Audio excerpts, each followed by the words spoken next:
All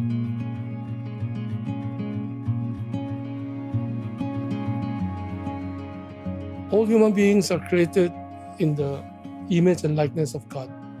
A human being that comes through Abel's doors, they are important, they are loved, they matter. And each of them, when they come in, bring in something that nobody else in the world can. Our vision is to be the vibrant hub of the Catholic outreach to physically challenged. And our mission is to empower the physically challenged to live life with dignity and to live a productive, meaningful, and enriching life. The desire for the Church to bridge the gap between the physically challenged and the community led to the start of ABLE. We started in 2008. Willie Cheng, at that time, was head of Caritas, came and approached me and asked me if I wanted to help set up an organization, jump into the physically challenged space without having an idea of what to do. There was no infrastructure, nothing at all. We have got pretty established charities out there already. So what value could we add? So the niche basically was to look at people, particularly are impaired or suffer a disability midlife. We want to help them to restore them back to the workforce.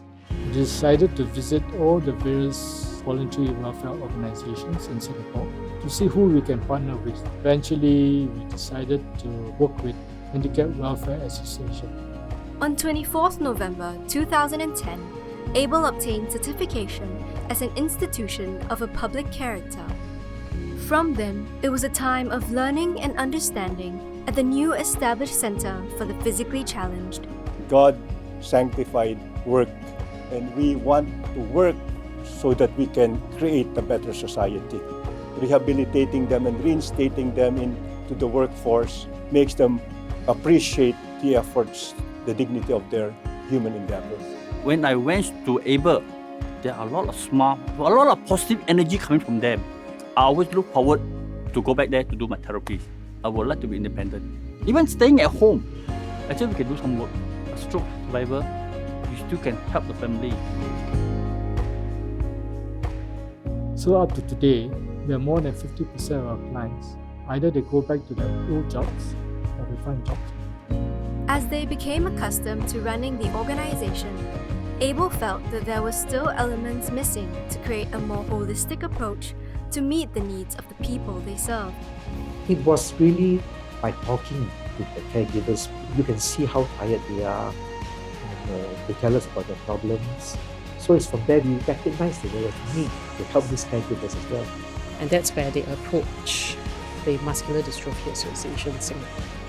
At that point, MDAS Executive Director, Sharina Low, she said we can set up a centre-based Respite services for caregivers, meaning the caregivers have a place to rest while their care recipient can come into a centre to do things like Photoshop course, music therapy, and ABLE-funded Respite. In ABLE, it's not a touch and go, it's a lifetime. For hospitals, visits towards the end of life, care recipient passes on and you hold the hands of the caregiver till the last breath. Yeah. As a caregiver, I myself also had a relapse of my breast cancer. I felt that it was very good of able to keep in touch with caregivers. So for myself, I went there and then I had the opportunity to meet other caregivers. In fact, there was a lady whom I met. The son passed away, but she was also involved with ABLE because I think the son was there for a while. And she is still with ABLE up to today.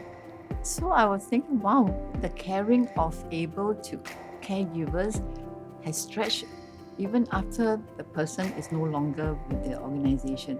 That is a very marvelous and a very touching way of sharing the support, Agape Respite at MDAS was launched on 15 March 2013, serving over 200 family caregivers and 140 care recipients who were served through the centre and home-based programs.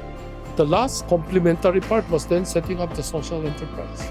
So when we were at CPC, we started bookkeeping course. So we asked 6 of the people challenge whether they want to become bookkeepers. So they took the challenge. Some of our board members are chartered accountants and they were putting in personal time to tutor them as well. And that's why we set up AbleSeas to do bookkeeping and payroll for charities, churches, as well as SMEs. So I really want to appeal to the people in Singapore who are employers to really open up and employ and empower more PWDs. I think Singapore will be a more caring society.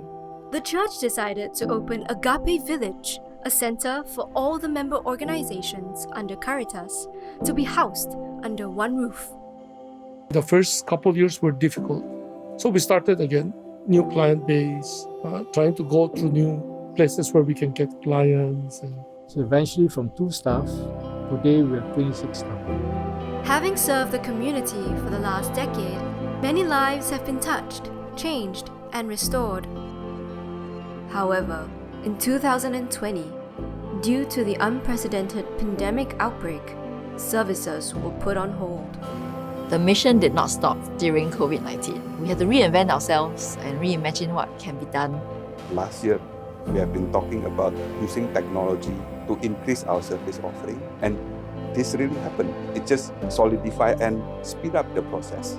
So we had to quickly pull all our resources together, going into the homes of the clients to make sure they have internet connection, they have the right tools to communicate with us. And I'm proud to say, 1 week later, all our services were still up and running. I remember I attended a virtual exercise with the lady in charge, and there was a stroke survivor. I think she was in the program. I think that was the best I enjoyed. It's kind of nice because I felt that not only was I helping them to strengthen physically, I was also being able to support them in some other ways on a more personal level as well. More and more people get to know about us.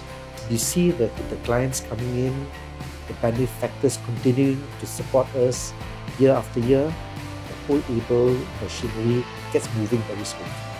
It takes a village, not just to raise a child, to do anything for that matter. It's a community, and everybody has a role to play.